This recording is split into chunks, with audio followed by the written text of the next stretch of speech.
Hello everyone, and welcome back to Yarn Creations. I'm Crystal, and you guessed it, it is another stitch of the week.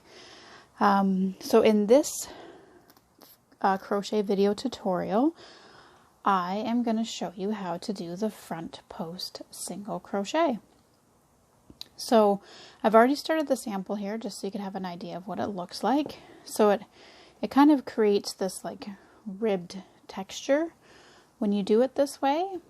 So I kind of really, I like how it's raised like that. So it kind of reminds me of the half double crochet in the third loop. It kind of brings the stitches forward that almost make it look like knit. But it's a little more, I guess, stretchy. So it'd be good for like maybe doing like a blanket. It kind of gives it a bit of thickness as well. Sorry, I'm out of the frame. But yeah, so it's a fairly easy stitch. I mean, there is also, you can do, and I'll probably do a video on these upcoming, but we also have the front post half double crochet, and then half front post double crochet. So I mean, it's the same idea, and how you work your stitches around, but with single crochet it is a little bit like, it doesn't build up as quickly as say the half double crochet or the double crochet would. So I mean, this is like what, 5 or 6 rows that I did already, so I mean it would be very time consuming, I find, but I mean it does give a really nice look to it. I also am going to show you what this stitch also looks like when you work in the round, but first we'll focus on just if you are doing this pattern back and forth.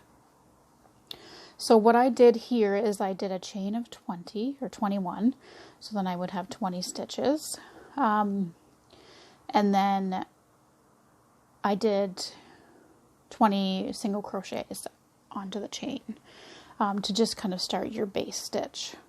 So then once you have your 20 single crochet stitches, then you would chain 1.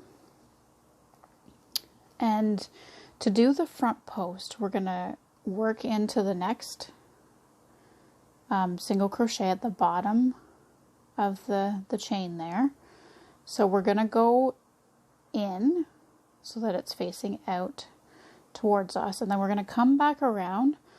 And what we want to do is we want to come back through this stitch that's right beside it.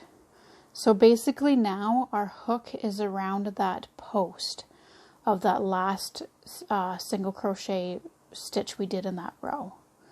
So now we're going to yarn over and do our single crochet.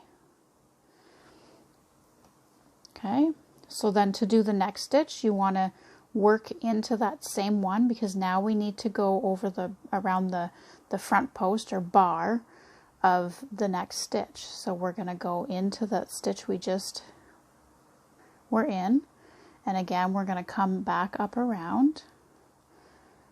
Okay, so like I said, so now we have the bar on our hook, and then we're going to yarn over and pull through to do our single crochet.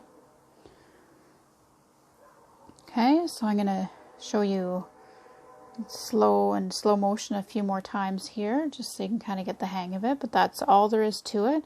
So again, we're working into where our hook was last.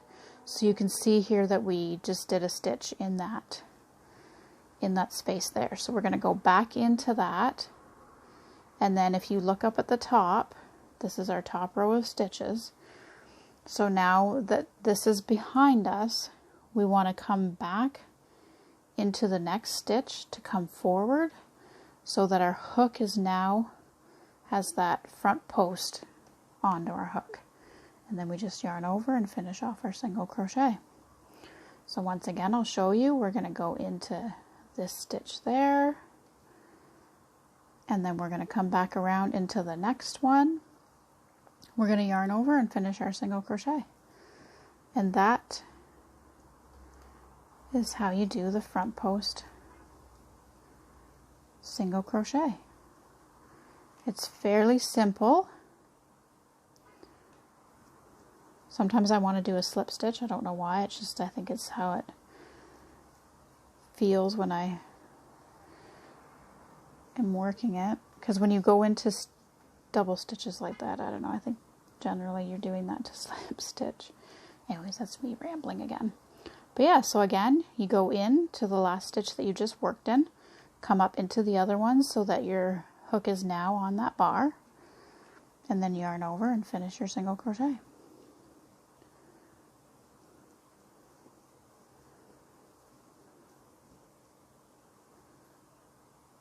Not sure how much background noise you guys are going to get.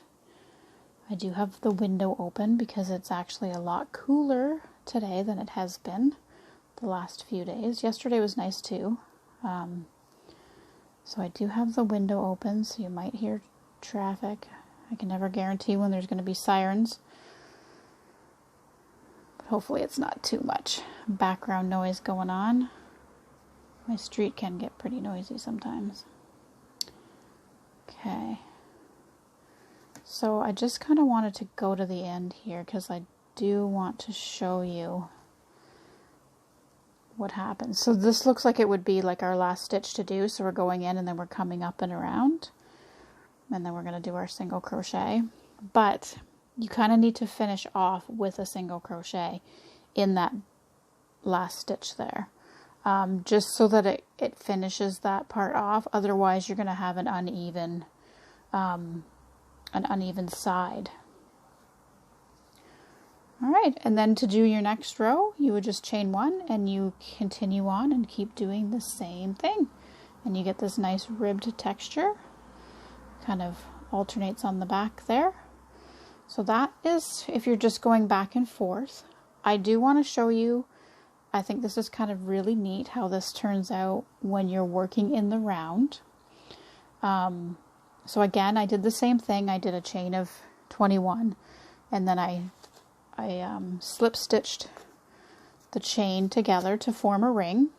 So I just got to turn my yarn around. I'm going to get all tangled here. Sorry. Alright.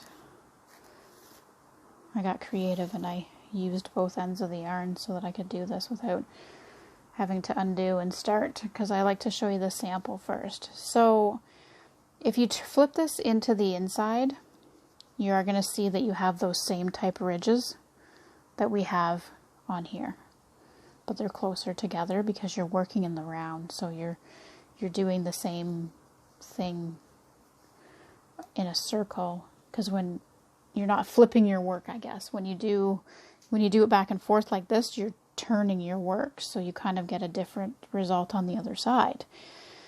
But this generally happens with this as well. So, I mean, when we look at that, at the other one that we did back and forth, this is kind of more like, you know, the pattern that we were getting.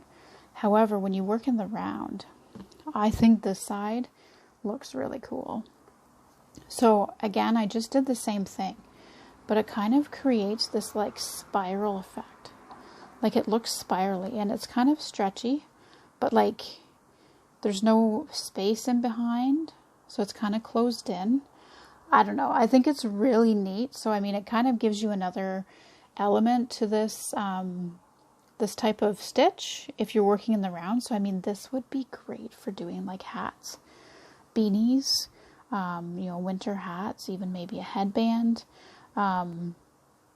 Yeah, I think it leaves a really neat texture, and it's, you know, it'd be thicker too, and it would have less air coming through, I think. So, the only trick with doing this is that when you go into your last, so you can see where I last ended there. So I'm going to go into there like I showed you on the other one.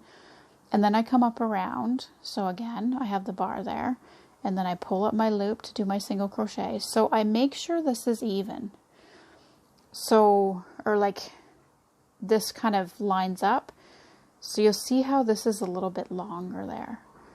So I think this helps give you this little like spiral effect there if you leave that a little bit longer. And it kind of almost naturally goes to that when you pull it up, because then you kind of just pull it up to make it even, and then you come through. I don't know. I just, you know, this is what happens when you play around sometimes. You just kind of discover new things. But yeah, so that is what it looks like when you do it in the round. I think it's really kind of neat. I really like that, actually. So I bet you will probably see soon here, because winter isn't really that far away. Sorry that I said that, but I mean, in terms of, you know, being a crocheter, you like to be prepared for the winter before it comes. So I mean, it's going to be soon time to start making more, you know, winter hats and headbands. So I think this is going to be a new pattern that I'm going to try. But yeah, so I hope you enjoyed the stitch of the week, which is the Front Post Single Crochet. I bet you can probably guess what the next video will be. It'll kind of be in, you know, related to this, but it'll be going a different direction. So, but yeah, so that is what I have for you this week. Please stay tuned. Each week I release a stitch of the week. It's the one thing that I try to be consistent on. I do want to start working on another pattern, hopefully this weekend. However, I will need to do it in stages, which means that I probably won't share it for a little while because it's going to be a bit bigger of a pattern. So you'll probably get glimpses of it on my Facebook page, on the posts. I'll take pictures, but in terms of the video, it's going to be a process for me to do this tutorial. In the meantime, I'll probably try to work on something that may not take as long, just like a little quick pattern that you can do. All right, well, that's all I have for you today. You guys have a wonderful weekend, and I will be back soon with another video.